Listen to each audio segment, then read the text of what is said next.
Hello, I'm Yondan Latu at the South China Morning Post. You know what they say karma is, right?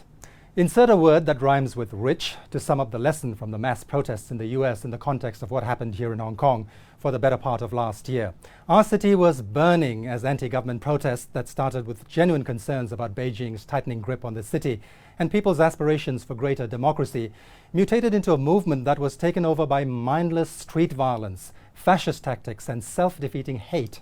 Throughout this revolution of our times, Western governments and politicians, led by some very cynical people in Washington and cheer-led by America's many useful idiots in Hong Kong, constantly glossed over the anarchy and opposed any attempt to restore law and order as an assault on people's freedoms.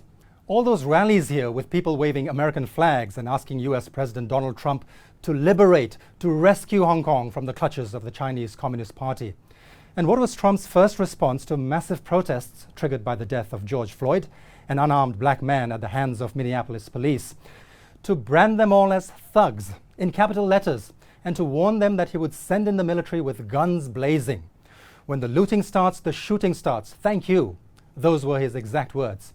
So when Americans take to the streets in an eruption of rage against perennial police brutality and systemic racism that has afflicted their country since its founding, they are rioters and terrorists who deserve to be shot. But when radicals in Hong Kong go on the rampage, hurling petrol bombs, destroying public property, and lynching anyone who objects to their excesses in the name of democracy, they're freedom fighters? The cognitive dissonance makes my head spin. Listen now to Trump, the man who claimed last year that he persuaded Chinese President Xi Jinping not to deploy the People's Liberation Army on Hong Kong streets. It hasn't happened here in 12 months of protests, while American cities brought out the National Guard and had thousands of fully armed and armored soldiers patrolling the streets within the first couple of days of social unrest. Trump can't stop talking about using overwhelming force and crushing and dominating his own people. You have to dominate, he told American governors. The only time violent protests are successful is when you're weak, and most of you are weak. In the same breath, his top diplomatic goon, Mike Pompeo, was busy chastising Hong Kong authorities for not being gentle enough on dissent here, even though this government has allowed all this nonsense to continue for 12 months now, and still counting.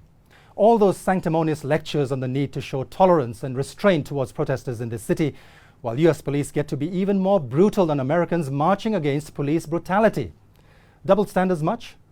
The unbearable hypocrisy of these self-appointed champions of global justice, speaking the language of war against their own people in the name of law and order, while they're gravely concerned about repression in Hong Kong. Give us a break. The story of Washington's concern for human rights in Hong Kong, to borrow an old line from Shakespeare, is a tale told by an idiot, full of sound and fury, signifying nothing. The US government doesn't care about human rights in the city. It's all about fixing China, using its weakest link, Hong Kong, as a sad little pawn in the greater geopolitical struggle between the two powers.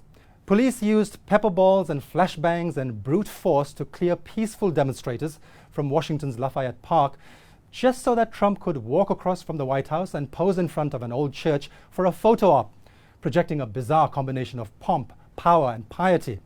He was holding up a Bible for the cameras, but it's a pity he will never actually open it to Matthew chapter 7, verse 5, which would tell him, "Thou hypocrite, first cast out the beam out of thine own eye, and then shalt thou see clearly to cast out the mote out of thy brother's eye." I can't vouch for its authenticity in this age of fake news, but one image really caught my eye out of all the protest pictures from the US.